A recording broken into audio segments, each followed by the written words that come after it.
Good morning. The Committee of the Whole is called to order. Unfortunately, we don't have a quorum, so we will stay on recess. Thank you. As soon as we get the quorum of 8, we will begin our Committee of the Whole. Thank you.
Committee of the Whole is called to order.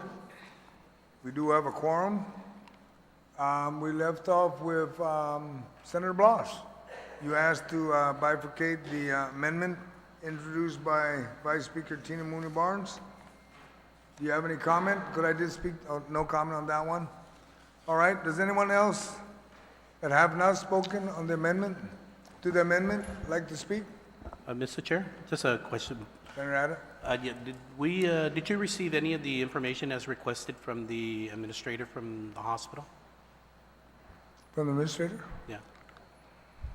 I'd have to check on it, but no, not that I'm aware of. I didn't receive it. What were you referencing? That was the contract, the physicians, Oh, no, we didn't, I didn't receive report? anything. I didn't receive anything in reference to that, hopefully we receive it soon. Thank you. right? Okay, was anybody else like to speak on the amendment to the amendment? If not, if I'm correct, there was an objection. So all in favor of the amendment, would you need to close on that? No need to close. All in favor of the amendment to the amendment, please raise your hand. 1, 2, 3, 4, 5. Motion fails. We are now back to the amendment introduced by Senator Nelson. Well, and does that? Who spoke already? Mr. Chair, Does anyone like to speak on the amendment? Can you- Senator Terlai, sir? what line number is that? This is on line 10, page 137. And if you look,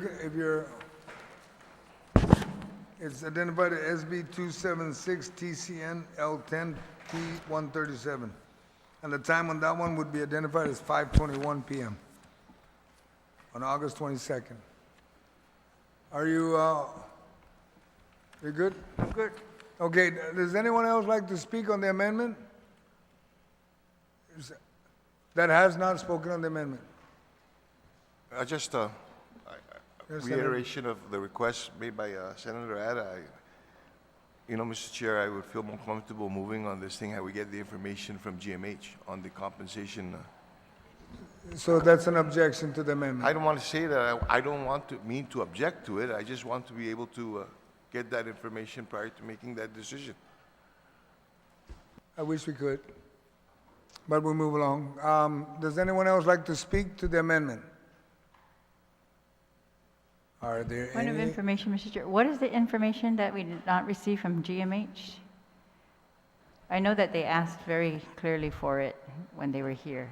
That's correct. They were asking for something to do with the contracts. It was the compensation basically report to Oh, yes. internists and then also to the contractors. Okay? Does anyone would like to speak on the amendment? I have not received any information, okay, so let's move along. Does anyone would like to speak to the amendment? None. Senator, Madam Speaker. Mr. Chair, have we confirmed the list of expenditures so far from this same source of funding and how much is left? Have we confirmed it? Well, other than Senator Tide, we did address that there was, as we're moving along, many of the other amendments may not pass because she's going to object that it keeps getting smaller and smaller. No, I'm asking, yeah, if... Where are we if- at right now? Yeah, with OFB. I mean, aren't they able to confirm whether there's still money in this source of funding or not? And if they could give us a breakdown of the... All right, we'll get a quick count on that, yes. But other than that, does anyone like to speak on the amendment? Well, I'd like to reserve my time to speak if pending that. Well, when we move on this one, if it's passes, then we'll still give you the information, but we'll move along. All right, Speaker? We haven't zeroed out yet the amount. Let me give you that information. Well, even for the previous amendment, Mr. Chair, yeah, if we could just clarify if there's enough money for those things. And All right. I think we need to know Okay. that before we vote on the amendment. That's all I want to know. Okay, And on, understood. so, this is not. We would take a very short recess and get that information. And then we'll move along. All right, colleagues?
Committee Hall is called back to order.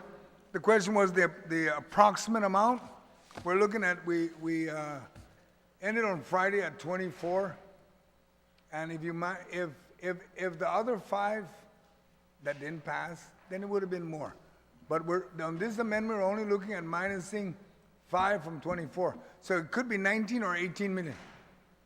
And at this point, we'll move along on that because we don't need to I know that some of you may want to know about special funds and everything.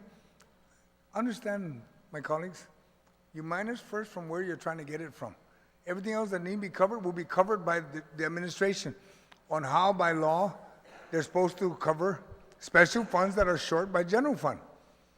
So we just have to be mindful of what we're subtracting from the possible surplus or excess funds. And then from there, we move. We're still at this amendment. Does anyone like to speak on this amendment? Speaker That's my Choi. inquiry, Mr. Chair. If Yeah. you could give us the listing of what's being subtracted from that excess amount We currently. we ended at 24 on Friday. Do we have a Right. list? Yeah. No, we don't have the list right now. The number is 24. We can get you the list as we're going along, but I just don't want to delay because we're waiting for a list. Well, isn't that something that we should be keeping track of as we're going through? We've been allocating should- from you this should be. same fund for several amendments, and so shouldn't we have a list of what those are and whether, how do we get to the 24? Just simple as, just that. Okay, Point of information, Mr. Chair, if I Okay. may. Point of information, they're going to prepare it. Mr. Chair. They'll If I provide can, point of information, just to speed things up, Mr. Chair, if I can, and Go for it. if the speaker should, for the question, it's $2 million for the sewer grant, ancestral lands is $90,000, OPA $3,071, water conservation is $100,000, additional shortfall at 1.6 from the special funds, agriculture, cannabis, $400,000, slaughterhouse, $600,000, a total of $5.161602 is the total amount that was all these other additional bills that were tagged on to the excess $24 million from the CRER report that was just generated for July. But, you know, let my colleagues also just put 2 cents in too as well. You know, we just heard from the hospital about an electrical panel, that a 45-year-old electrical panel ready to conk out soon at $15 million. So right now, we're looking at the leftover at this is about $20 million at this point, $20 to $23 million at this point. So we also have to be conscious, too, about the Medicaid, that the shortfall in December that's coming up. We need a cushion at the end of the year. We've got 2 more months to go, and the shortfalls is getting worse in the special funds. Thank you, Mr. Chair. All right, thank you. Madam Speaker, once they give the list, you'll get it, but at least you know where we're at right now, between 23 to 24 million. Do you like to speak on this amendment, ma'am, other than the information you needed? Well, I'd like to know if the information is going to be verified by OFB. They're the ones I want to hear from as to whether we have this money. For the 5 million, What- yes, the 5 million exists. It's available. That's why. Is it you 24 don't hear me minus speaking. 5, or we currently have 24? Which one is it? And why can't we get that? We currently have 24. That's why I stated that the 5 million is possible. Currently, we have 24. Is it 5 out of the 24? Or after the 5, there's still 24? Because No, the it's after. CRER says 24. Yeah, if you minus the 5 from 24, it becomes 19. It just keeps reducing. So are we at 19 now? If this passes. We're at 24, ma'am. Well, I'm asking OFB to confirm, and you keep saying you're going to get it to us later. So Madam Speaker, as the oversight chair of appropriation and the guy that's in charge of OB, I'm telling you, they had 24. If this passes, it'll go to 19. We just do this, we just go down the line. And I will state that we're now at a threshold where I don't know if you want to proceed to keep on adding to that reduction. So do you have any comments for this amendment, ma'am? my only comment for this amendment is that when, you know, of course, again, we all want specialists for the hospital. We've confirmed during oversight hearings, again in the budget hearing, that the hospital has total authority to hire specialists at any rate that they want to decide. And that they've supposedly been working on doing that, and that their ability to hire these specialists was not jeopardized by funding as it was with other factors. And of course, when they came in for this hearing on this amendment, they said, oh, the only impediment that they've had is funding. That's the first we've heard that, Mr. Chair, and you were there during their budget hearing when they said the opposite. And so I don't mind giving them money if we're going to get these specialists. They said they wouldn't even be able to use all of this money at the same time, because I think they're indicating that there are other factors that are impeding them getting these specialists, just like other communities across the nation are unable to acquire these types of specialists as well. And they say it's salaries. And of course, when we hire them, they have the authority to set the salaries right now, and they have done that. But what we're doing is we're actually competing with a specialist who can go to a certain city, work for a hospital and get a certain amount, and then in that city have so many patients that they will get additional amounts. So for Guam, in order to make that type of compensation, we would be paying out of the government coffers for that salary at GMH that is the equivalent of a hospital salary in another place, plus what they could have made in a big city perhaps, right? So those additional private sector income, because they're saying there's not enough people on Guam to get that type of income, that type of additional income through the private sector. But prior legislatures have acknowledged this, and that's why they have given this prerogative to GMH, and it's very special. I haven't seen it anywhere else in the government of Guam, where they get to decide at what amount they're going to pay, these types of people. And they made a very specific exception for medical employees. So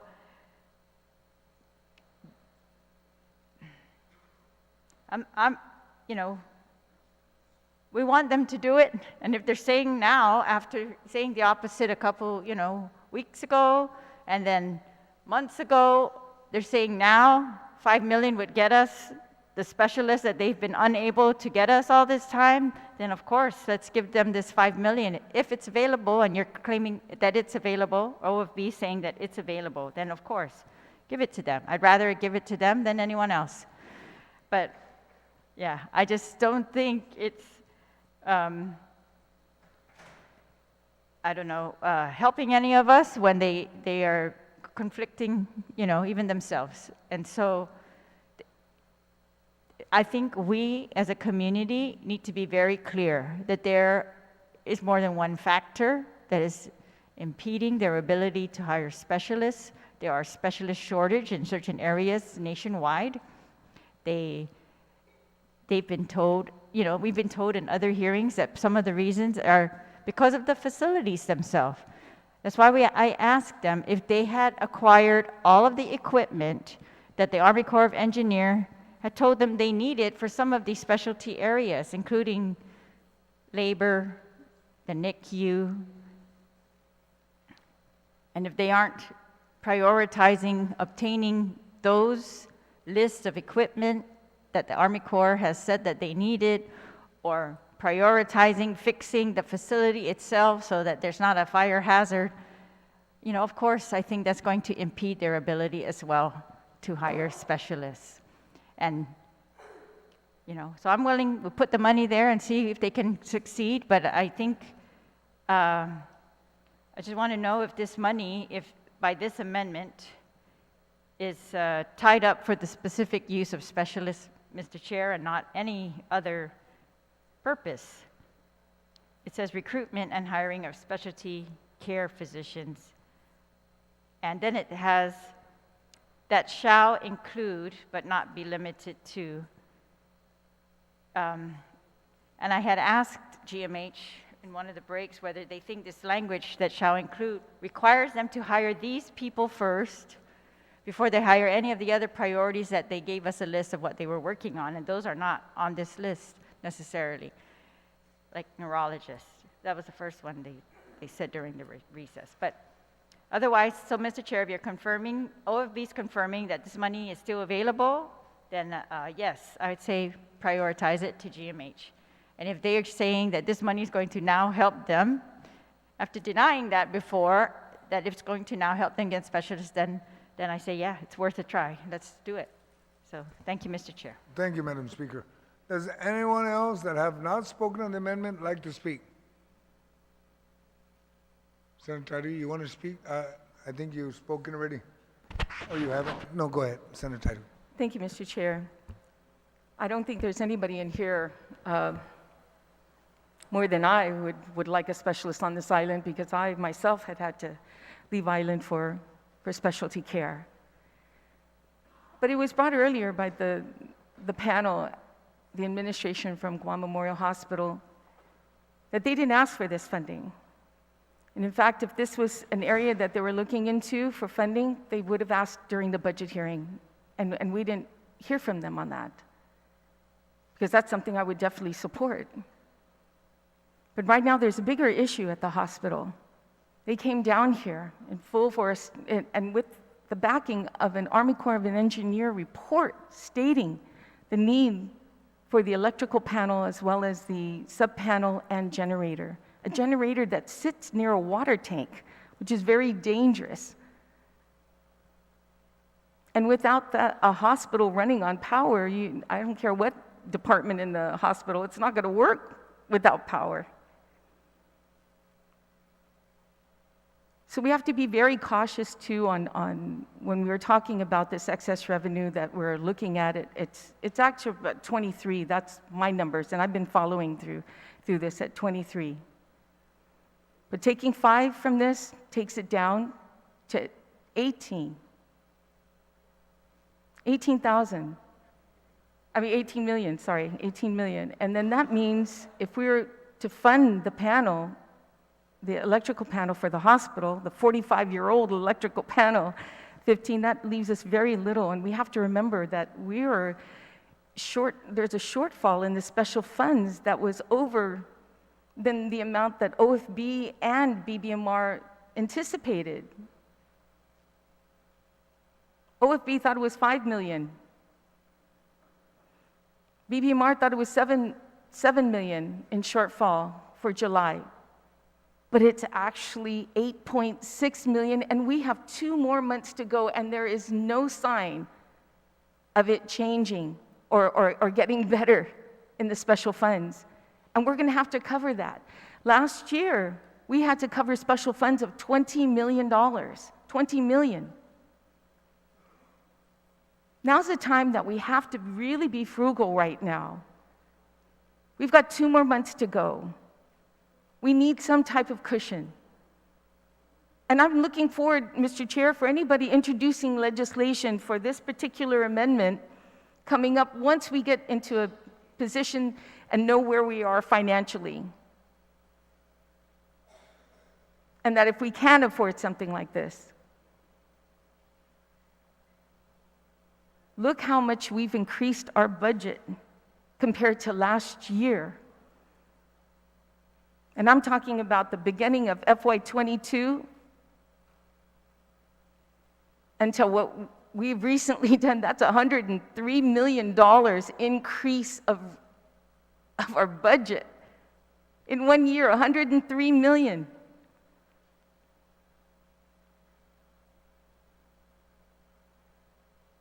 So I think, I have great reservations with regard to the financing of this, but great support of the intent of the amendment.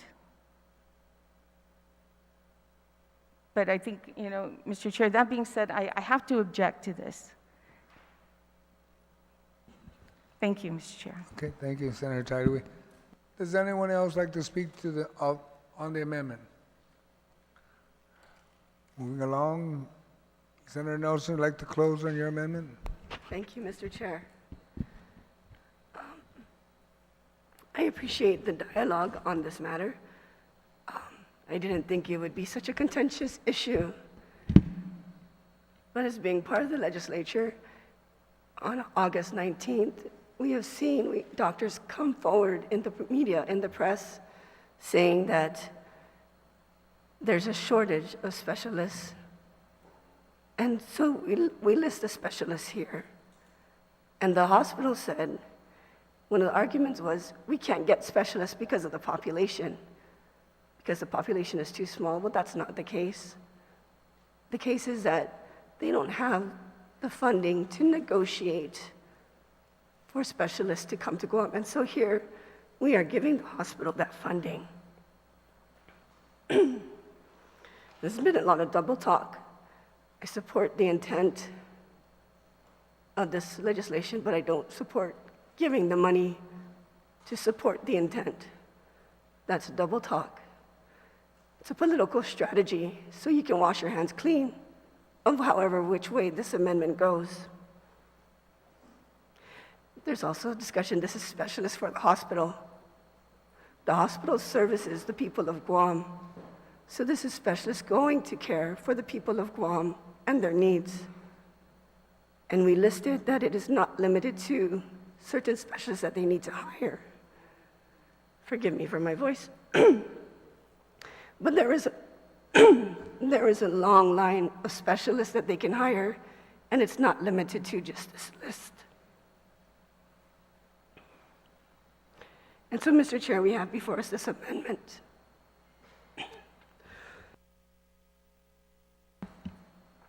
We have before us this amendment of $5 million so that the hospital has the authority to recruit and hire specialists to serve the people of Guam.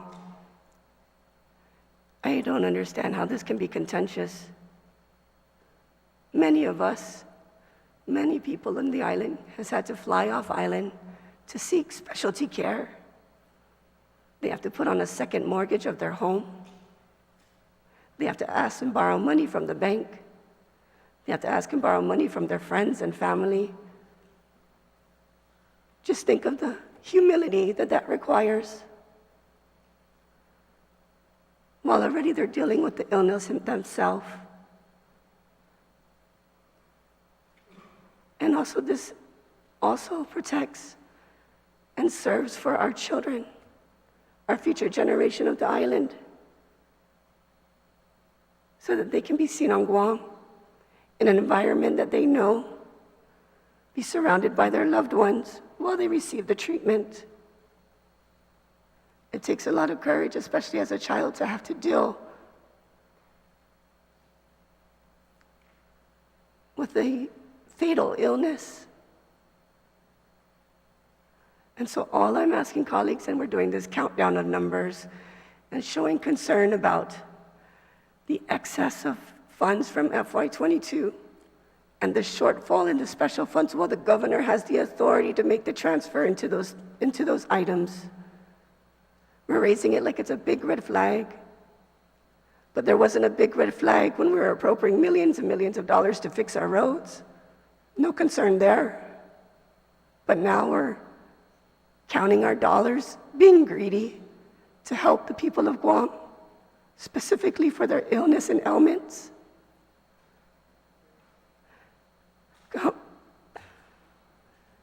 I don't know what else I can say, but if you don't think that investing in healthcare specialists to treat the people, to treat our children, to treat those that are suffering from illnesses here on our island, so that they don't have to fly thousands of miles to seek care elsewhere. Can you imagine riding in a plane for 7+ hours, sick, the discomfort, the fear of not knowing what's going to happen to you, just for a simple consultation, and then spend upwards of $50,000 or more when you do get treated and the insurance doesn't cover it? I'm sure the insurance will cover people who have political clout or influence in our population. But the people that are everyday people trying to make ends meet, they have to deal with this cost. The burden is put on their back, and today we have the opportunity to relieve them of this. There's a question about how are you going to sustain it. The administrator of the hospital said that it's a revenue-based. It will bring in money, and that's how they will sustain it. So this is $5 million for the hospital to have leverage. And we need this leverage because, as one of our colleagues stated, it's a challenge to get specialists. There's a competition everywhere in all the states. But you know what's so different from the states in Guam? The states you can drive cross-state to seek care. Guam, you have to hop on a plane, spend $30,000 or more if you're bringing your family with you to get care. So yes, we're funding a lot of money here, but it's a drop in the bucket. We look at $5 million as if it's $5 million in our pockets, like that money belongs to us. This money belongs to the people. So let's give them what they need. Give them these healthcare specialists and continue to help the hospital to sustain the cost of salaries to keep these doctors here. Colleagues, I humbly ask for your support. Thank you, Mr. Chair. Thank you, Senator Nelson. There being an objection, all in favor of this amendment, please raise your hand. 1, 2, 3, 4, 5, 6, 7, 8. Amendment passes. We'll now proceed to the next amendment. What's the next amendment? Senator Tattagui, you have SB 276 TTT L120, page 148. Time on the amendment is 8:11. Senator Tattagui?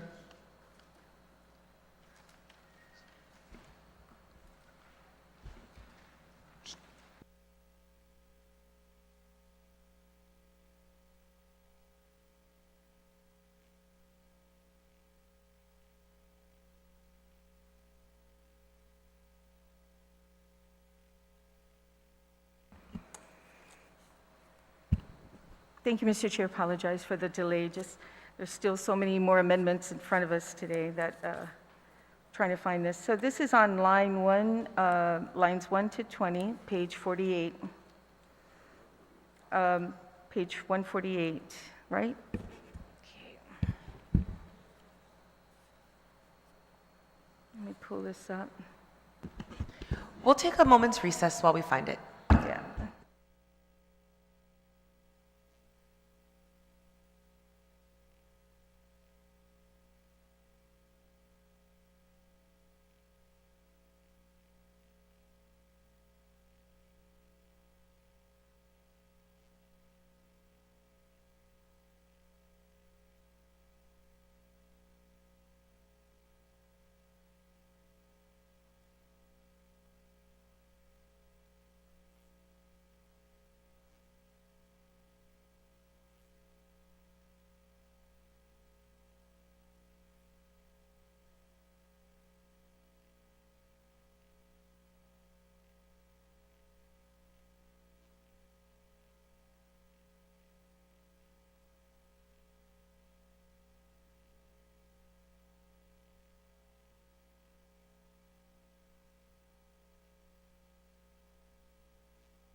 The Committee of the Whole is back from recess. Senator Titlegy, you are recognized. Thank you, Madam Chair. Madam Chair, I'm going to set aside my amendment to allow the Vice Speaker to proffer her amendments due to an appointment. Thank you. Thank you very much, Senator Titlegy. Vice Speaker Munya Barnes, you are recognized. Situas Masi, Madam Chair, and Manana Situas, to you and to all my colleagues and to the listening audience. Thank you to the good Senator Titlegy for affording me the opportunity to work on my amendments and for my colleagues to afford me that opportunity. So, Madam Chair, if I may, my first amendment again is, I will start with this one, page 149, line 11, to amend the bill to read Section 40, Public School Library Resource Fund, Section 4120.1 of Chapter 4, Title 17, Guam Code, annotated, is hereby amended to read as follows. Section 4120.1, Public School Library Resource Fund, there is hereby created a separate and apart from other funds of the Government of Guam, a non-lapsing revolving fund known as the Public School Library Resources Fund. The fund shall not be commingled with the general fund and shall be kept in a separate bank account and administered by the Guam Education Policy Board. 70% of all monies deposited into the fund shall be appropriated to the public school libraries and 30% to the Guam Public Library System. Monies appropriated from the fund shall be exclusively used for enhancement of learning resources and technology within the public school libraries and Guam Public Libraries, including but not limited to the purchase of computer equipment for the direct use of student resources, subscriptions, periodical materials, and other library supplies and materials that directly benefit the students. Madam Chair, real briefly, the Guam Public Library System provides our community, especially our students, vital resources to succeed in our increasingly digital landscape. The libraries have become computer centers for students without access to stable internet connection or equipment. Students are able to utilize professional scientific journals for their schoolwork, developing their critical thinking and research skills. Our public libraries have a strong partnership with the Department of Education to allow schools without their own libraries to utilize these facilities and ensure students are not losing out. It is imperative, Madam Chair, that we recognize the importance of the libraries for our schools and our island and provide them with the funding they need. So thank you, Madam Chair. I try to keep it as brief as possible, and I'd like to hope that our colleagues support this effort for our Education Public Library Resources Fund. Thank you very much, Vice Speaker. On the amendment, Senator Titlegy, you are recognized. Thank you, Madam Chair. I just have a question to the author of the amendment, if she should yield. Please state your question. Thank you. Does this also include well, I'm not really sure, but does charter schools also have libraries? And would this also assist in the charter schools' libraries if they do have them? Madam Chair, Do you I'll yield to question? that. I don't think it includes the charter schools, but again, just to make sure, if you can allow me a minute, I will confer and check if it's inclusive, because I do know that there was previous legislation to separate the charter schools from the Department of Education, and so I just want to make sure, and that's just from past knowledge. Thank So you. We'll give me take a very brief recess. brief.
We are back from recess. Vice Speaker, you are recognized. Thank you very much, Madam Chair. And after conferring and making sure I was correct with, I'd like to thank the Office of OFB for affirming that I was correct in the statement that because of the separation, it does not include charter schools at this time. Sidus Masi, Senator Titlegy. Thank you, Madam Chair, and thank you to the author for looking into that. But, and I took a moment to call someone in the board, and I was told that they do not have libraries. The charter schools does not. So anyways, I just wanted to bring that up to make sure, because we received a text from another constituent, asking for that. So other than that, thank you, Madam Chair, for the opportunity. Thank you, Senator Titlegy. On the amendment, the Tina Munoz Barnes amendment, page 149, line 11. Speaker Terlahi, you are recognized. Thank you, Madam Chair. I'd just like to ask OFB if this amendment, so it reduces the amount going to the public school libraries and puts some of that over to the, it looks like,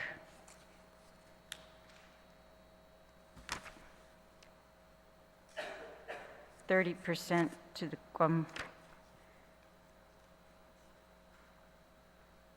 public library system. Does that mean operations? Or does that mean schools?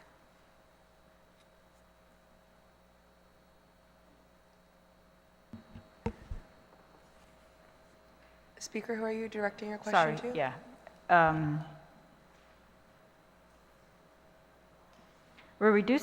This amendment will reduce the amount of money going to the public school libraries and put a small amount of it, 30%, to the public library system.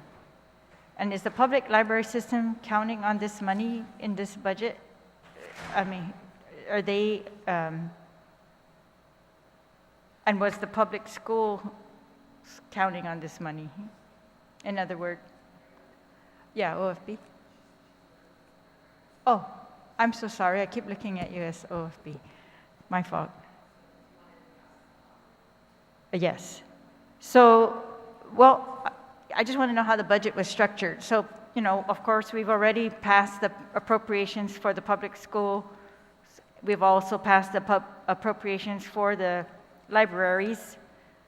And I would have no objection to this amendment, but I want to be sure that they are counting on this reduction at the public schools, and they need this increase at the libraries that we've short-funded them during their appropriation. Yeah. I'll ask the author to you, but I also like OFB to respond if they're available. We'll see if we can get a representative. Vice Speaker? Madam Chair, I will try to yield. In the efforts of working on this amendment as the Oversight Chair of Libraries, it was confirmed to me that both the Guam Department of Education and the libraries have been working in concert together, and we have support letters from DOE saying that this amendment is good, and if I need, I can get a copy from that because they said that they were on board with this amendment, as I noted earlier, that some of the schools continue to use the public libraries in their efforts for direct utilization of their materials, their supplies, which is the mission mandate for the public libraries. And GDOE has given us that okay. We've talked to the Guam Public Libraries Director, has shared those conversations with us, and they're in support of that. So if I need to get something in writing, then I don't think it should be necessary, knowing that we're one government and the library system works with the Guam Department of Education, and they work in concert with each other, and we're affecting the same community as it relates to what is needed to be provided, and that they support the efforts.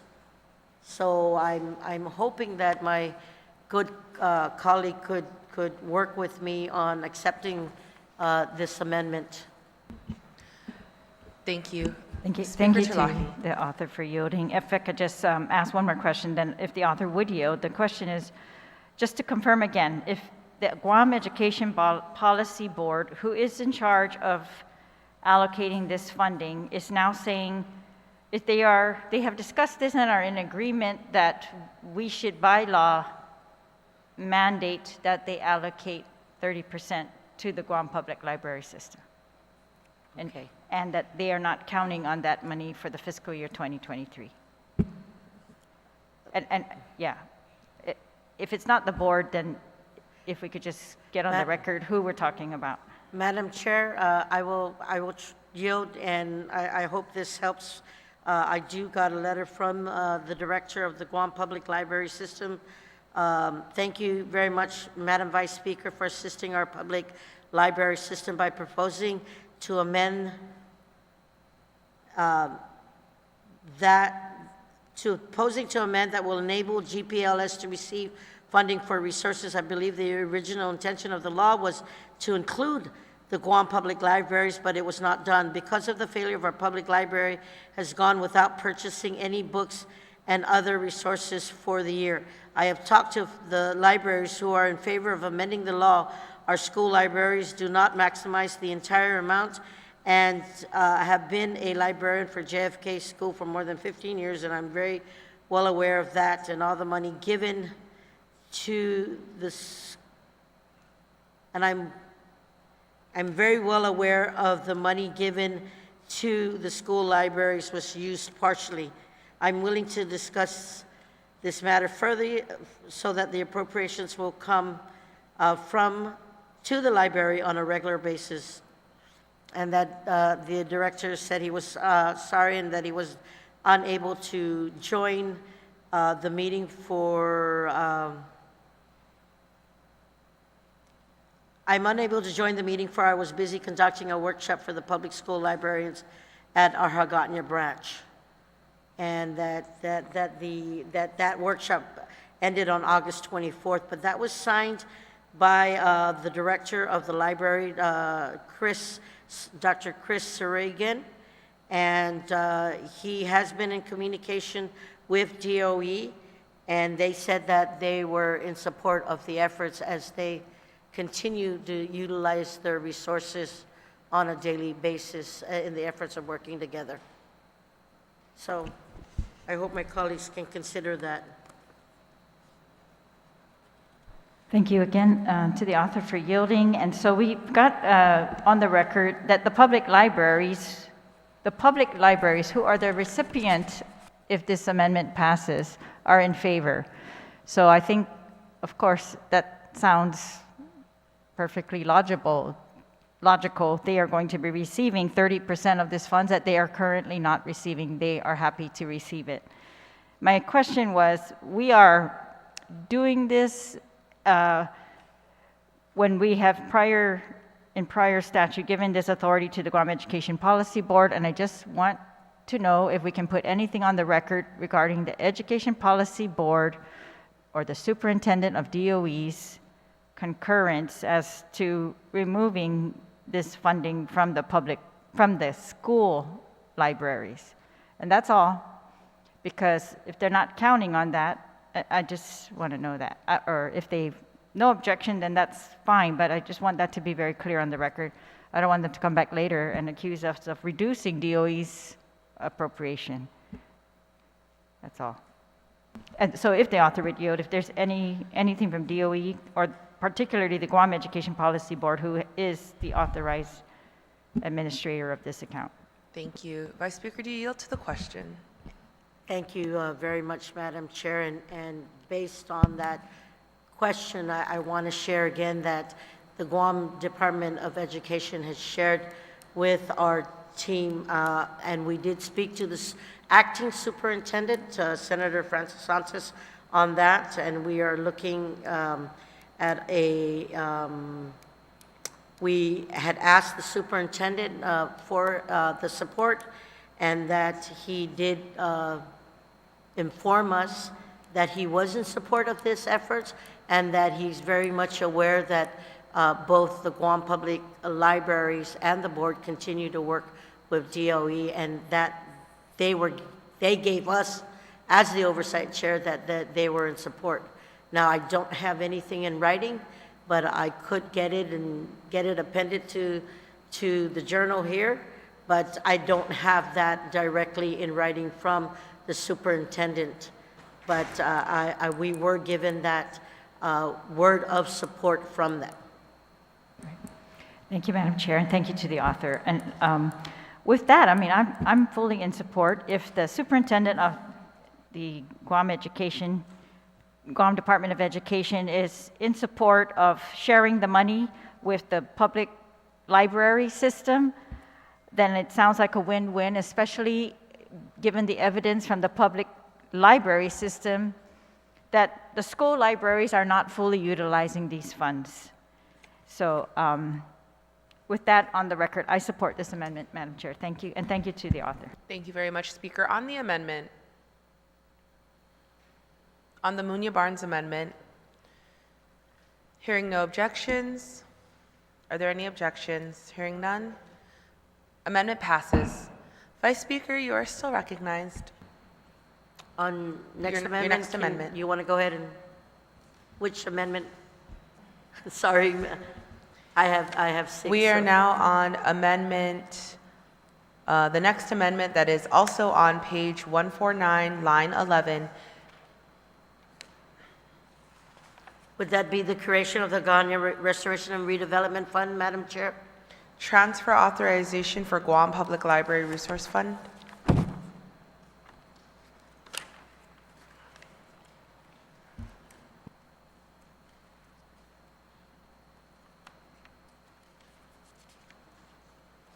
Thank you, Madam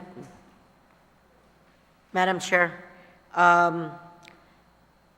This amendment, Madam Chair, is on page 149, line 11, to amend the bill to read Section 40, Transfer Authorization for Guam Public Libraries Resources Fund. Notwithstanding any other provision of law or regulation, the Guam Department of Education is authorized to transfer up to $200,000 from their appropriation from the Public School Library Resources Fund to the Guam Public Library System. Thank you very much, Vice Speaker. Can I get a motion to reorganize the amendments so that we I'd like can to. entertain them in this order? Yeah, I'd like to make that motion, Madam Chair. that- Yes, thank you very much. That notwithstanding the rules of engagement for the Committee of the Whole and for our amendments, that we allow the amendments by the Vice Speaker to be addressed out of order and right now, and all of hers to be done now in the order of the page numbers, and that we then resume to where we left off with Senator Taitagui's amendment and continue in that page order. Thank you for The that reason- motion. Yeah, Okay. and the reason we're making this motion is to out of courtesy and respect for the Vice Speaker and her family who are grieving right now, and I've been through that, and it's very painful and difficult to be in here day after day, waiting for recesses and stretching everything out and not being able to complete the work. And I want to thank my colleagues as well for allowing on the day of the public viewing to hold off on, because my amendments were up next and were not able to be addressed earlier. So I'm very grateful for that. And I think we should, as a body, extend that courtesy. So thank you, Madam Chair. Thank you very much, Speaker. On the motion, hearing no objections, motion passes. Vice Speaker, you are recognized. Thank you, Madam Chair, and again, I thank the good speaker and my colleagues for affording me the opportunity to hear all my amendments up front. So this next amendment, Madam Speaker, again, is to transfer authorization for the Guam Public Library Resources Fund. And as I said earlier, Madam Chair, that the Guam Public Library System is more than just libraries. They are community resource centers that connect our residents and especially our students to the digital role. And Guam Department of Education and the public library system have a very, very, very close working relationship, and a few schools utilize the libraries and the books and the bookmobiles that make their rounds regularly. And the purpose of the Guam Public School Libraries Resources Fund is to enhance learning resources and technology within the public school libraries, including but not limited to the purchase of the computer equipment for the direct use of students' resources, subscriptions, periodical materials, and other library supplies and materials that directly benefit the students. This authorization acknowledges that important role the Guam Public Library System plays in the education of our students. So again, Madam Chair, I hope that my colleagues will support this effort and approve this amendment with me for the Guam Public Library Resources Fund and for our students. Thank you, Senator Vice Marcy. Speaker. On the amendment, hearing no objections, on the amendment, Speaker Tirlahi, you are Thank you. I just want to recognized. confirm, so we're going to allow DOE to transfer to the library system $200,000. Is this, and this is in addition to DOE sending 30% of the No. Public School Library Resources Fund to the library system? So, Madam Chair, That's- if I yes. may, if that's a yielding, Madam Speaker, I will yield, Madam Chair. If I'm not mistaken, this is the companion bill, the companion amendment that is needed to support the previous amendment that was proffered and passed. And if we'd like to confirm with legal, we can take a moment's recess, because it would be up to, it was just giving the authorization for it, so it's needed. We'll take a brief recess.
We are back from recess. Vice Speaker? Thank you, Madam Chair. And as noted, based on my previous statement, that it was the authorization needed so that DOE is authorized up to that amount to transfer to the Guam public. So it's giving them that authority. Thank you very much. Speaker Terlahi. Thank you, and I thank the author for yielding. And so, yeah, after also conferring with council, so this is a 200,000 authorization. DOE has to decide whether they're going to utilize it or not to transfer money to the public library system out of DOE. And the other amendment was a mandatory 30% of the Public School Library Resources Fund will be transferred to the public library system. And if these are okay with DOE, then I have no objection to these, Madam Chair. Thank you. Thank you very much, Speaker. On the amendment, are there any objections? Hearing none, amendment passes. Vice Speaker, you are still recognized. We are now on SB 276 TMB L11 P149. Submitted at 2:59 p.m. Creation of the Hagani Restoration and Redevelopment Fund. Vice Speaker, you are recognized. Thank you, Madam Chair.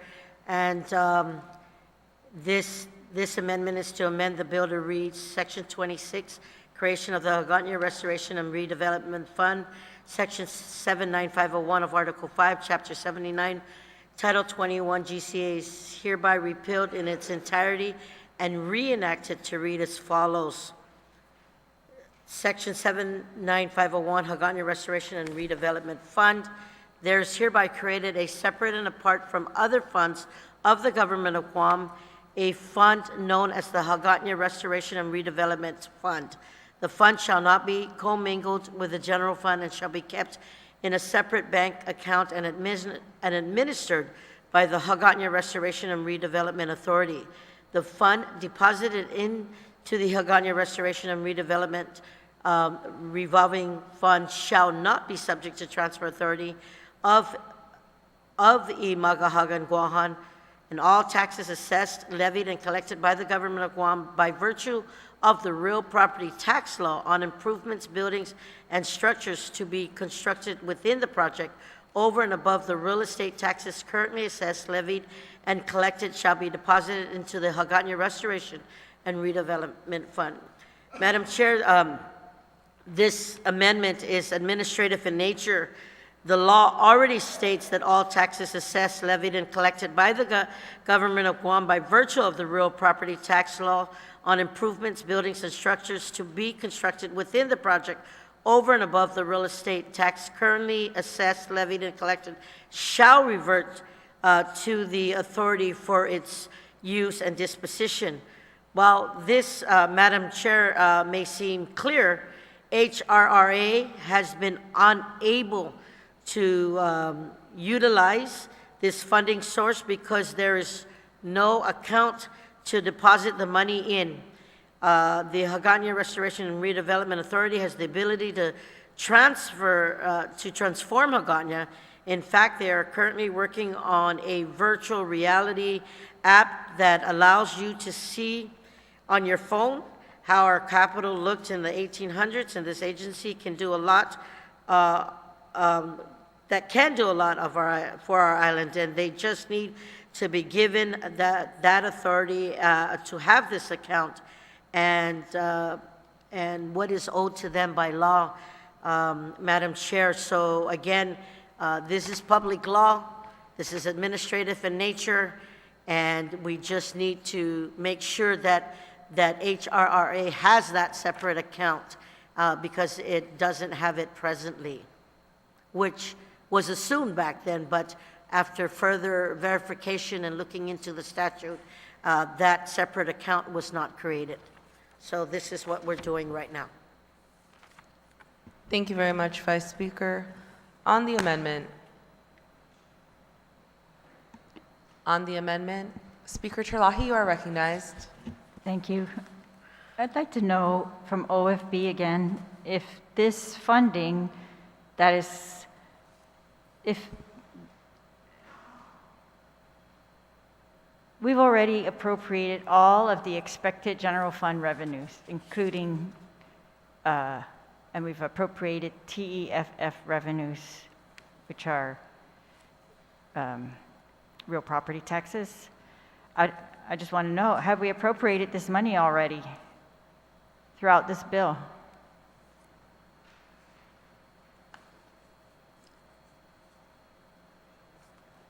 We'll take a The brief amendment- recess. yeah.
We are back from recess.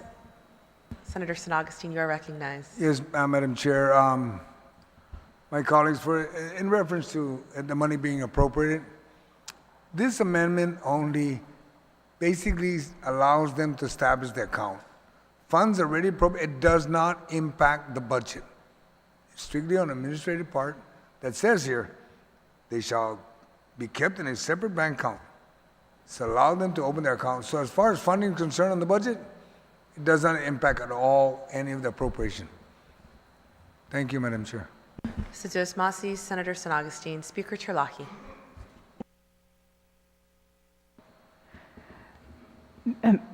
Sorry, if the chair could yield.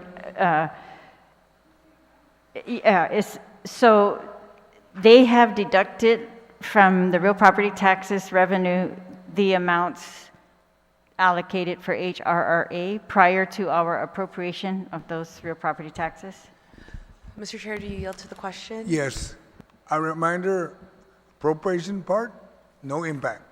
It's just for administrative, so they'll be able to open their account and be able to use the funds. That's all it's for. So as far as any appropriation, it's all done. It's in the books. This just allows them to use the account, the funds, by depositing into the account. Is there a bank account for, I mean, yeah. I know the amendment says that there will be a separate bank account, but yeah, I want to know, were these amounts, were the real property taxes for Hagani not included in our revenue estimates? Was the funds identified? Was that the question? The real property taxes for Hagani on improvements, buildings, and structures, were those used in our revenue estimates? Were those included in our revenue estimates in our budget bill? Anything and everything that needs to be identified in the appropriation on the revenue has been identified. And like I said, this is strictly just for administrative purposes for allow them to open their account and be able to use it. So anything else that you inquire about funds, it's already done. It's been appropriated, it's already identified. The amendment is just to open the account and use the funds. So anything else, the numbers are there.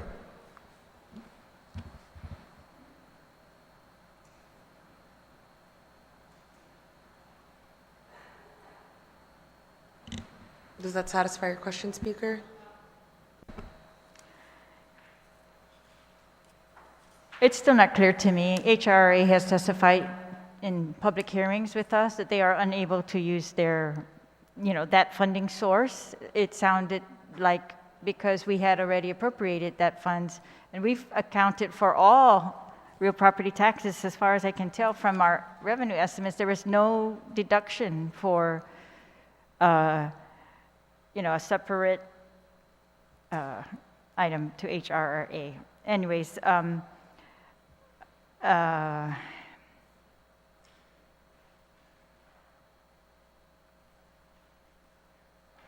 HRA, without this language, has been able to spend or, contract with Matrix for millions of dollars. It's one of the largest contracts of our government over the years with different task orders. And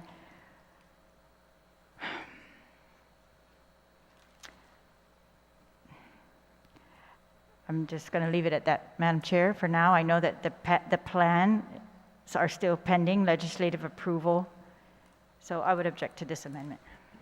Thank you very much, Speaker. There has been an objection to the amendment. On the amendment, Senator Dueñas, you are recognized. I guess maybe I just want to proffer a question to the author of the amendment. And the question would be, other than the appropriations or the existing structure under which HRA would use funding, and by virtue of appropriation or what the current statute calls for, then what is the current structure and allotment from BBMR? Do you yield to the question, Vice Speaker?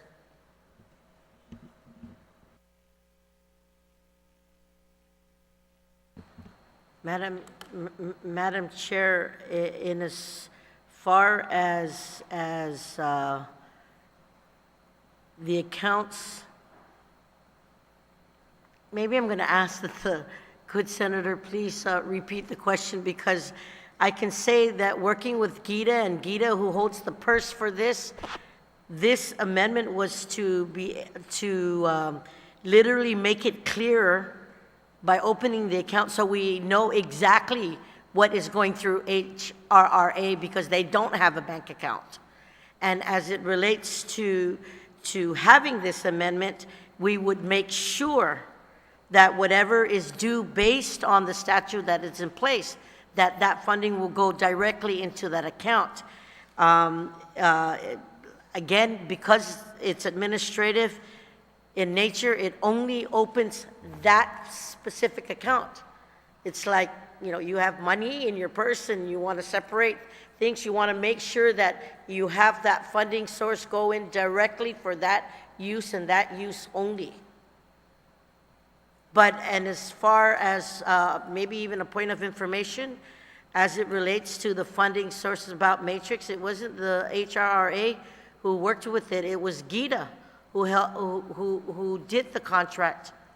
So I just, if you want us to get further clarification, I'm more than willing to call a moment's recess, Madam Chair, so that we can get further clarification. But that's that is what I interpreted based on what is in statute right now, and this being administrative in nature. But if our colleagues want further verification or clarification, I don't have an objection to that. Yeah, Madam Chair, I think that's appropriate, because the nature of my question is that if it was already established that there is an entity such as Gita, without straight allotment control from BBMR, the fiscal accountability is such that if it was designed to be managed directly by an account with HRA, then we would have to ensure that it's a relatively small entity, and we'd have to ensure that they have the fiscal controls and that as part of their organization. I would envision that it was established this way because it's obvious that Gita has all of those requisite skill sets and fiscal management in terms of accounting, and I don't I mean, I've heard representations of, administrative in nature, but I would even think, looking forward, the OPA and others who have to scrub the books, I mean, it seems to me, I'm a little concerned that it seems to me it's another layer of fiscal controls.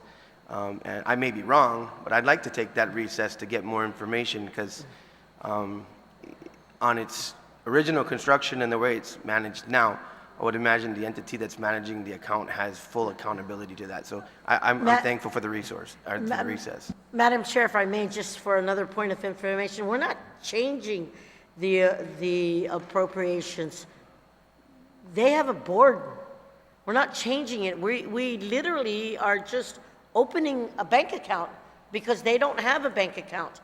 For accounting purposes, for transparency, we are making sure in this amendment that we're just opening that account. And that's why we said it's administrative in nature.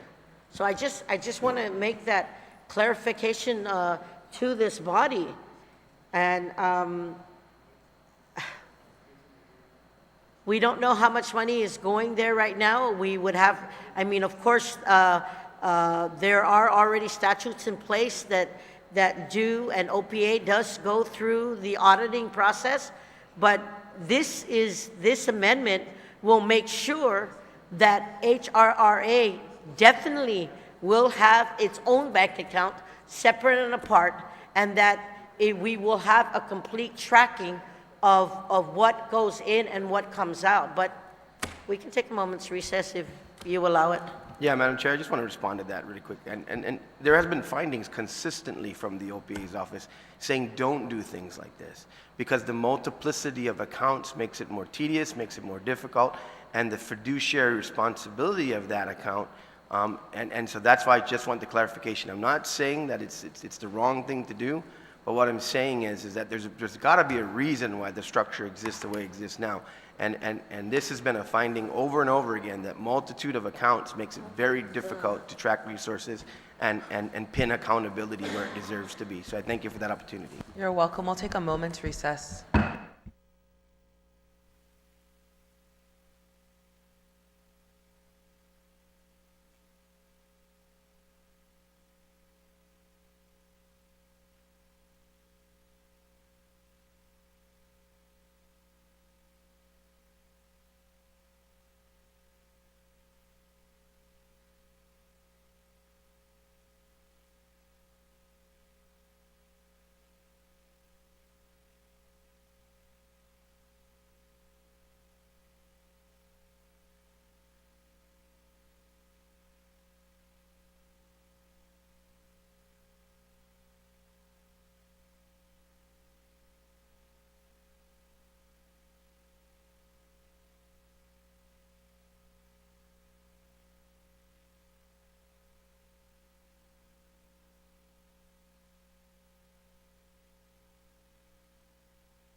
We are back from recess. Senator San Augustine.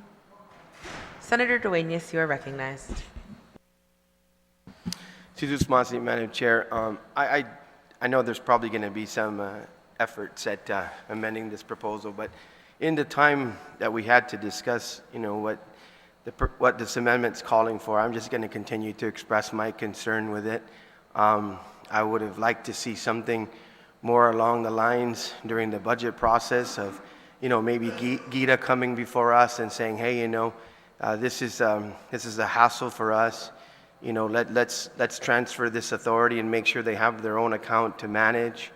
There were some things brought up that, well, if GITA's managing the money, maybe it takes time, or maybe there's problems in terms of the remittances, in a timely fashion. I think if the administrator is on top of it, and uses all of the leverage that administrators have to make sure that whatever is due to them by law, in terms of their resources that are in law, to be transferred but administered by an administering body that obviously has strong fiscal controls. I mean, my gosh, Madam Chair, if anybody, GITA, the arm of our government that basically, is supposed to be at the height of doing whatever he can to manage our investments, our resources, everything else. I mean, if we're not comfortable with them managing the resources, with all of the resources they have internally, with internal controls, with administrative services officers, with certifying officers, then we got a bigger problem than whether or not we need to open up another checking account or another savings account or what have you. So with that, Madam Chair, I'll continue to listen, but I think that I share the good speaker of the legislature's concerns with her objection, unless there's something extremely compelling coming forward. I want to make it clear, Madam Chair, that I do not cast any shadow over HRA, the board, the management, the efforts that they tried to put forward. This is not in any way to reflect that situation. But having had the duty and the responsibility of managing at least 3 agencies in this government that had certifying officers, administrative officers that had sometimes decades of years of experience, and also just knowing that in these agencies that I manage, there is no piece of paper in terms of any type of fiscal movement that doesn't have at least 3 to 4 signature blocks on it. And I just, at this point, have not seen that demonstration. And so I would caution the body, unless there's something extremely compelling to show us that there's a need to open up this bank account. In fact, I think there was legislation even earlier in this term or maybe last term that did away with a bunch of accounts and consolidated accounts for this very reason, that we've been cautioned time and time again by the OPA. Please, please, please make it as much as possible a single point of contact for administering funds so that the accountability is there and the buck stops with that management authority, and it cannot be distributed to where you're chasing this issue around. So with that, Madam Chair, I'll continue to listen, but I do register my objection as well as our good senator from Zotnia, our speaker, did as well. Thank you very much, Senator Dueñas. On the amendment, Senator San Augustine, you are recognized. Madam Chair, just a simple amendment because there were questions asked about DRT and where the funds are coming from. And to just clarify that, I do have an amendment that's forthcoming to this, and to make this effective FY24. Because today, my colleagues, if you look on the budget bill, page 94, they're not getting the funds where they could be or should be getting it. They're getting funds today from general fund. By making this effective 2024, the question of what they should be getting would be separated. Then it would show on the budget bill for 2024, they're drawing the funds from the real property tax law by virtue of that authority. Unfortunately, we didn't It wasn't put in the budget bill, otherwise we would have authorized and we wouldn't have been giving them 329,000 from the general fund. So it's to make this effective FY '24, but they can open the account based on this. Thank All you right? very much, Thank you. Senator San Augustine. Do you have the amendment to the amendment submitted? It should be hitting there right now, Okay, we'll take a moment's recess. real quick.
We are back from recess. Senator San Augustine, you are recognized. Thank you, Madam Chair. My colleagues, if you look at the amendment, it's on the last line. Notwithstanding any provisions of law, rule, or regulation, this section shall be effective October 1st, 2023. And I did also speak to, for my colleagues that were very concerned about the auditing portion of that. I spoke to the public auditor, and he advised me that if this is established and they open an account, they would do a financial audit. They would fall in line like everyone else that gets special funds. And if need be, we will request that they be included next year for any of the funds they get, that an audit be conducted to ensure that they're spending it correctly.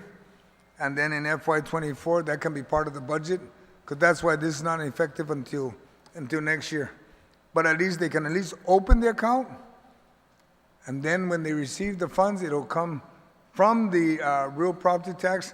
And a reminder, my colleagues, on the amendment, all taxes levied and collected by the government on improvement building structures to be constructed within the project. It's not just real property. If there's no improvement, less money. If there's no buildings and structures, less money. Right now, I know that the question would be, how much is it? How much is it today? I've tried to get that information. I couldn't, but as of 2020, they could have gone maybe as much as 400,000. But if there's no activity down here, then that says a lot. But we'll move from there. That's why I just asked that this amendment be effective October 1st, 2023, which basically be an FY2024 budget cycle. Thank you. Thank you, Senator San Augustine. On the amendment to the amendment, Senator Dueñas, you are recognized.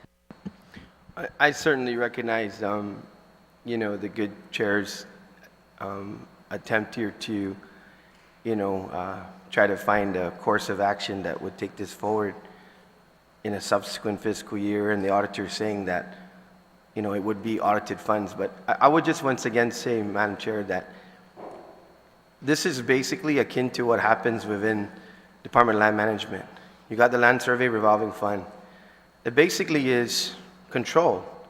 It's controlled by the funding source and deposits that then is appropriated during the next commensurate fiscal year. So my statement on this amendment is essentially that's where we would entertain this, would be going into the next fiscal year, but I still have reservations about putting it into law. It essentially then will become a fixture of the budget process for fiscal year 24.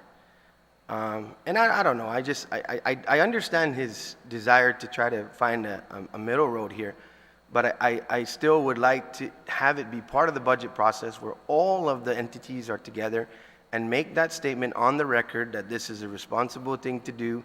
It facilitates, the ability to manage this fund other than the appropriating process.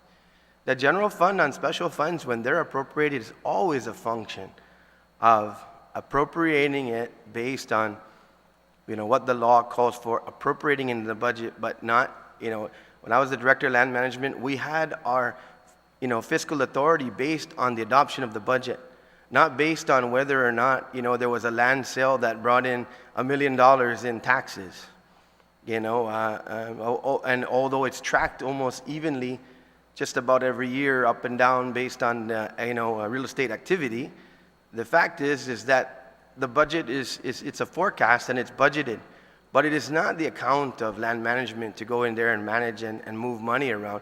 It is by virtue of the appropriation process, and the confines and the accountability is built in based on having been budgeted and appropriated from this legislature. So I appreciate the effort. I still maintain concerns. Sejus Masi, Madam Chair. Sejus Masi, Senator Dueñas. On the amendment to the amendment, Speaker Terlahi, you are recognized.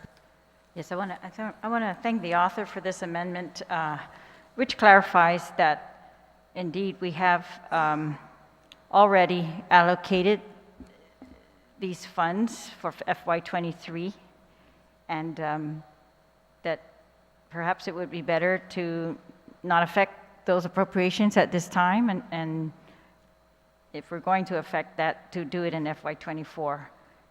However, I would like to leave that to the legislature that is handling the FY24 budget itself, and so that they can be able to make that determination at that time.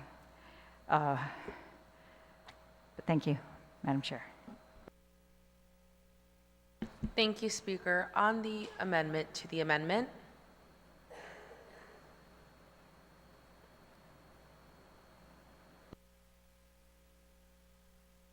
Madam Chair, that is not an objection. I believe the objection may be sustained through the main amendment. I'm not going to object to it as amended, but I still have a problem with the amendment. Understood. On the amendment, are there any objections? Hearing none, amendment to the amendment passes. We are now on the amendment as amended. There has been an objection to the main amendment. All those in favor, please signify by raising your hand. Or would you like to close on the, okay. On the amendment as amended, please signify by raising your hand.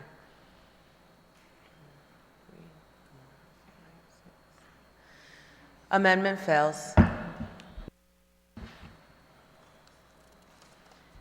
Vice Speaker, you are still recognized. We are now on the amendment for the public defender and alternate public defender, SB 276 TMB L149 COTW 822222114.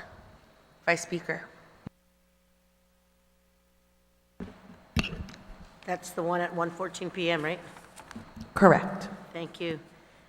Madam Chair, this next amendment, again, is on page 166 at line 4, to amend the bill to read Section 26, any payment adjustments for non-law enforcement personnel authorized under Part 2 of Chapter 6 for the Public Defender Service Corporation and alternate public shall be applicable to the attorneys in the Office of the Attorney General for fiscal year 2023.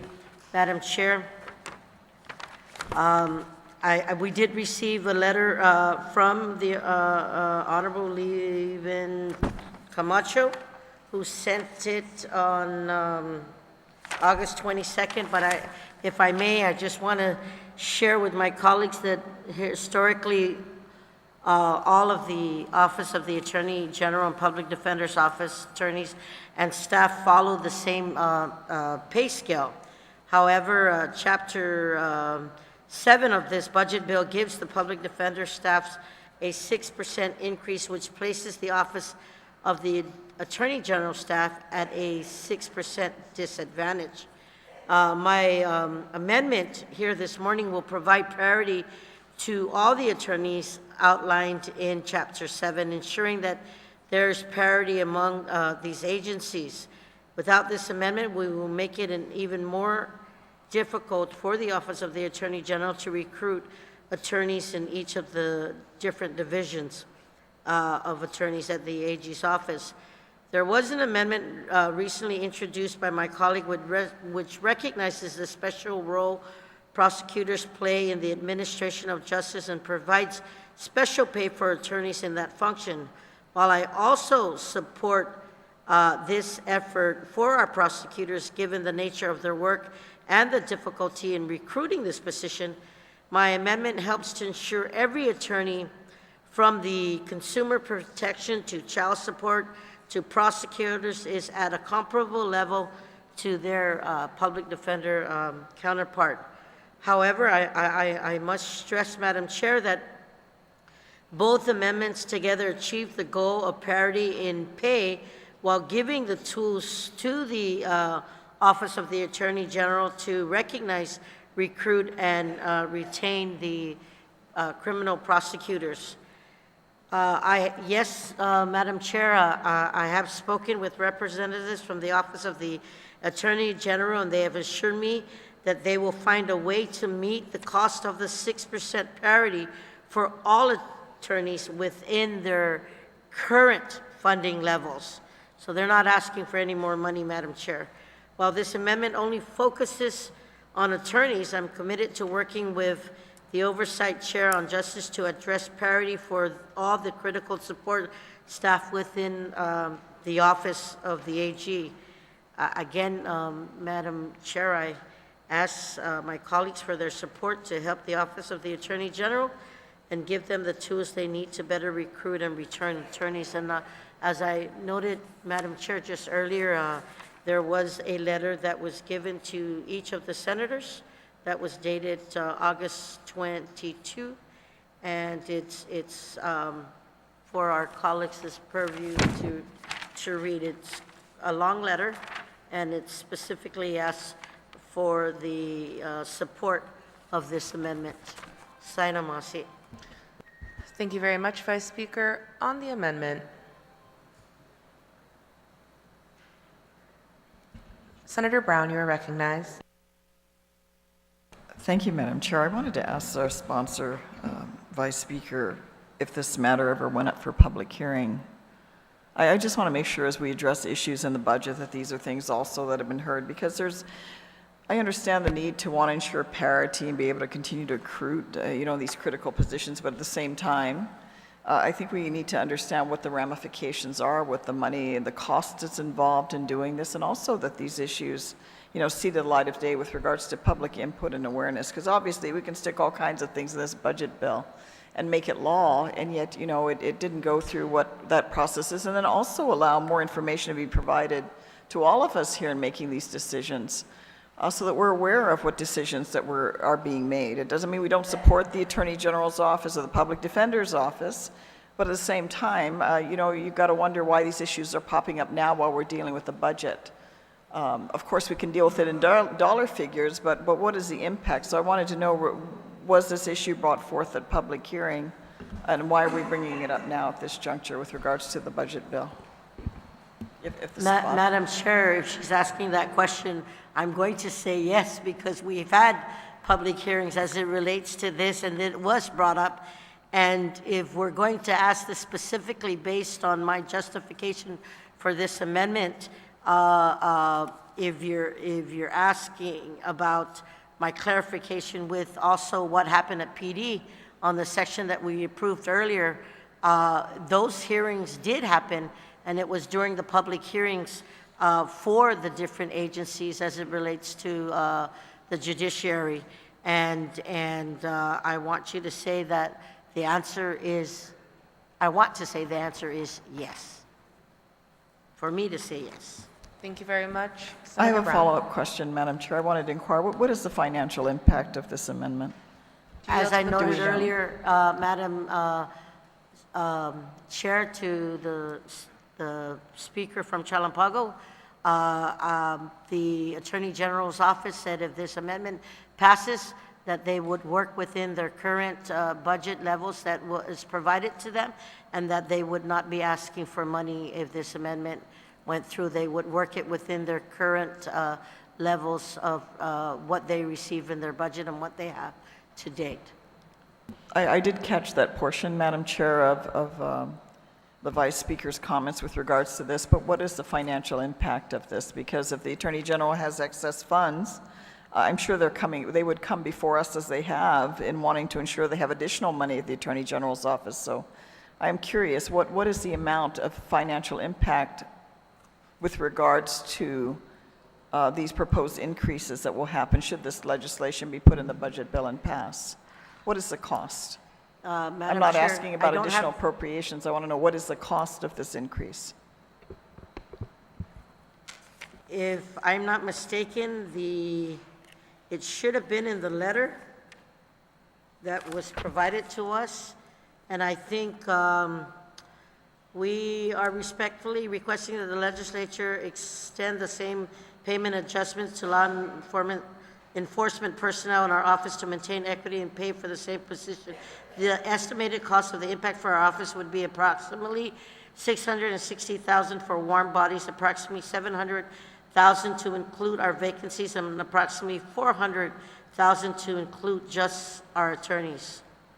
And then, I mean, if you want me to read the letter for the record, Madam Chair, I would do so for our colleagues, if you want me to. I don't think there's a need to read the letter, Madam Chair, but I do have to say, I mean, that is a significant increase. I just think we need to be aware of that walking into this, because it's made to appear it's just a minor little thing. If we pass it, we're doing equity, but it makes me look at the bigger question overall as we do one increase, another increase, another increase. That's adding to the bottom line. That's definitely going to be before this legislature and not too distant a time to address additional increases across the board, and why they weren't addressed the first time. Those are questions that I would have as we selectively go in, and certainly as the administration has selectively gone in the government budget through their own authorities with the current governor in doing all these pay increase left and right, and then now leave the legislature to fill in all the gaps, because there's so many other positions in the government where we're not addressing pay increases, two at a time, when we continue to live in an artificial economy, when we still do not know in the next year or two, 3, 4, or 5, how we're going to be able to continue to sustain the overall revenue that we're generating for the government. Certainly recently, the Guam Visitors Bureau, they've announced, and certainly we do see the increase in tourists to Guam of 16% above projected expectations, but again, we're nowhere near where we were at the beginning of the pandemic. And while I may not be against the idea, and certainly I'm all for fairness and equity, I think we need to be very mindful as we're moving forward, and as we're just moving money like it's candy in the millions and millions of dollars and trying to play on the sympathy of our people. And again, there's no offense to this Vice Speaker, that I'm speaking in general terms. As we're going into this budget and moving money in unprecedented ways, because the government, for an unfortunate circumstance of this pandemic, has more money than it has ever had. And we're just throwing it all in and keep throwing it all in and keep throwing it all in. And granted, some can argue, oh, well, Joanne, you're doing the same thing, Senator Brown. Yeah, but I'm doing it in small amounts to ensure accountability of $1 billion budget. I don't ask much on the table. But I think we need to be cautious, and some of these issues do need to go back for further awareness and discussion, because what does this lead to? What's next? If we're giving certain parts of law enforcement an increase, what is the reason for that versus coming back saying, oh, well, you gave them an increase, now you got to go back and give everybody else an increase because it's not fair. Then you're not supporting law enforcement. I just think we need to make some very clear decisions, because in the not too distant future, maybe some of the members that are here that are not moving forward to continuing in the next legislature, or we don't get elected to the next legislature, are not going to be burdened by it. Giving away is easy. Promising is easy. Taking credit for all of it, oh gosh, that's very easy. But the hard work of ensuring that the revenue stream is still going to be there, and in all fairness, what is this leading to? So, I mean, I understand the objective of what's being moved here, but I just think we need to be mindful of what we're doing and make sure that we've well vetted these issues. And then we can also determine, with the more information that we have available, what is the most critical, because my dear colleagues, that time is coming.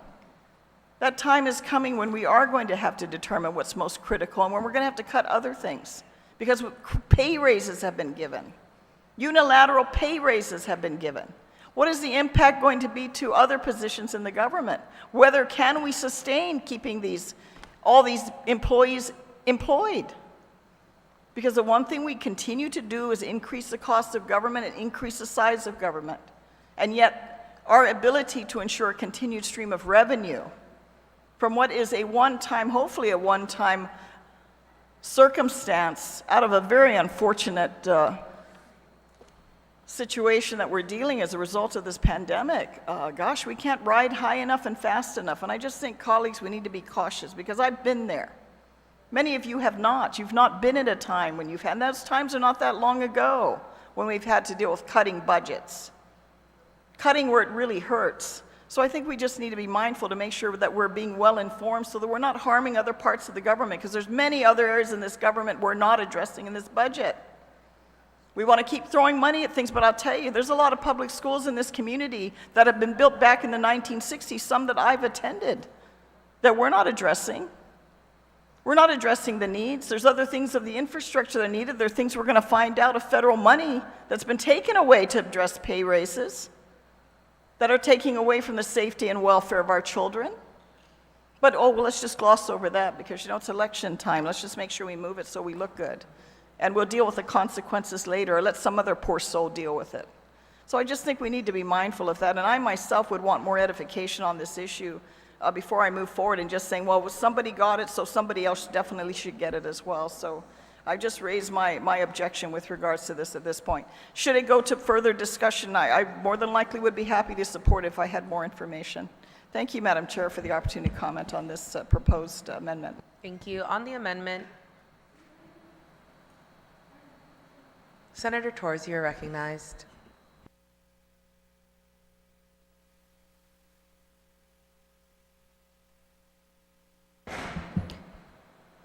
Madam Chair, I rise in support of this amendment. One of the most pressing problems we have on Guam to fight crime, prosecute crime, is to retain competent staffers within the Attorney General's office. And I don't think that it's unreasonable that if we were to have a pay adjustment in one section of our government that also deals with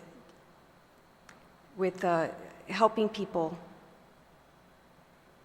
in the court system, that it shouldn't also apply to the Office of the Attorney General.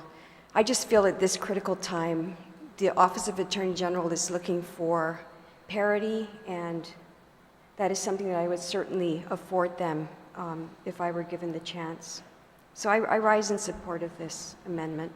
We do need to help the Office of the Attorney General if we are to expect results going forward with regard to the retention and recruitment of competent personnel. Thank you. Thank you, Senator Torres. On the amendment, Senator Duenas. Madam Chair, you know, in understanding the background of this amendment, I think it's important that we understand that it looks like there was just a misstep here in our process. There was an allowance for, I believe, a 6 or possibly 8% increase to compensation for public defender, but the corresponding increase was not recognized when we were going line by line for the Attorney General's office. I mean, Madam Chair, the retiring speaker on this issue is absolutely, we're actually making it more attractive to be a alternative public defender in defense than to prosecute crime. My concern with the issue is we're doing it in the miscellaneous provisions of the budget, whereby it should have been in the chapter that identifies the budget for the Office of the Attorney General so that it is a line item budgeted issue. Therein lies the imbalance. Now, we say that it doesn't have a fiscal impact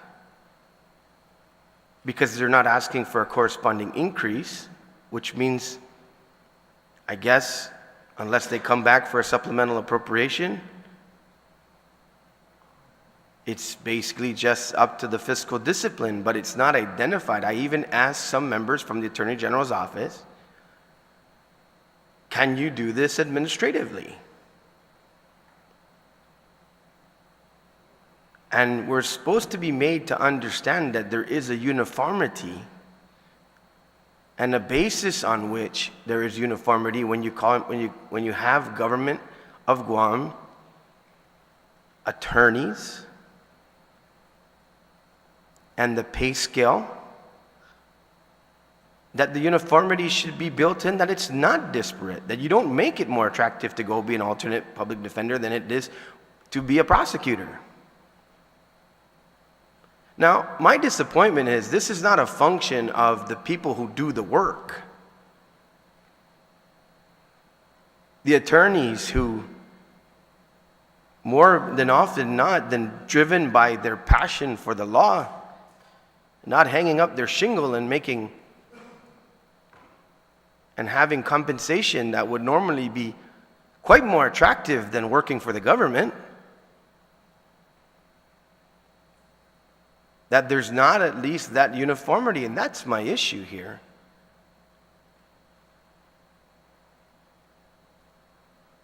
We should identify these things as part of the budgetary process, wherein when we're going line by line with the agency, we catch those things so that it's locked in to the budget authority for the entity. Now, I realize that we have this issue because of the fact that we have an Attorney General's office that's part of the executive branch, but has a duly elected, by its nature creating a political entity by an elected public auditor, Attorney General, and therefore the somewhat quasi-independence of the office. But the budget should be clear. And so I guess maybe I'll just ask that question and proffer that question. Why are we doing this in miscellaneous provisions when the proper place to do this, especially since we did go line by line for alternate defender as well, why wasn't that adjustment done in that chapter?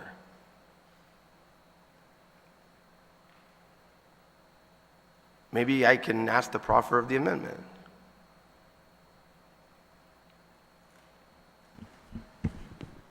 Do you yield to the question?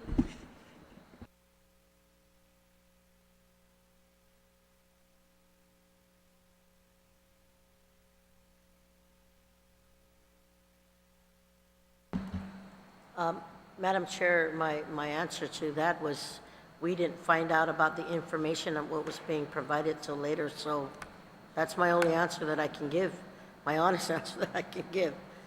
And that in the efforts of parity and the efforts of knowing that you and I know that we receive calls about how even within the government of Guam, our critical positions are getting poached from one agency to another. So again, in the efforts of working with parity, and one knows that even me doing this amendment is saying, okay, if we give it to one legal entity, what about the other? And in the effort of just working for parity and making sure that that we have the necessary attorneys on both sides, on the prosecuting side and for the defending side, that was already provided for, and that I wholeheartedly support. That this was why I said that I would help proffer this amendment, was to make sure that parity was there as it relates to the legal need for both. So, thank you, Madam Chair. That's the best I can provide. So, Madam Chair, I would ask for a 1-minute recess at this time, because what I want to ensure is that the durability of the language here I choose to support this amendment is such that it does not create conflict in the budget in terms of the actual ceiling for the office, and that what we're doing here essentially is a fix. We're fixing something, Madam Chair, that for all practical reasoning is we missed it when we were going chapter by chapter. Because I'm extremely concerned. Believe me, we all, from time to time, hopefully not, but I respect defense attorneys a lot. When the time comes, you need one. That's great. But as an operation of government, I don't want to create a government whereby it's more attractive to be a defense attorney than it does a prosecutor when we ask our prosecutors to go out there and prosecute crimes, ensure the safety of our community. So there needs to be a fix, but I want to ensure that the durability of the amendment states clearly that it does not affect the budget ceiling, because that's the budget we adopted already, and since the pronouncement was made, it doesn't require additional budgetary changes. It's more about the authority now, and recognizing that we missed it, Madam Chair. So I would ask for that recess, please. 1-minute recess. Madam Chair, if I may, for a lunch. We're back from recess, and we will break for 1 hour for lunch.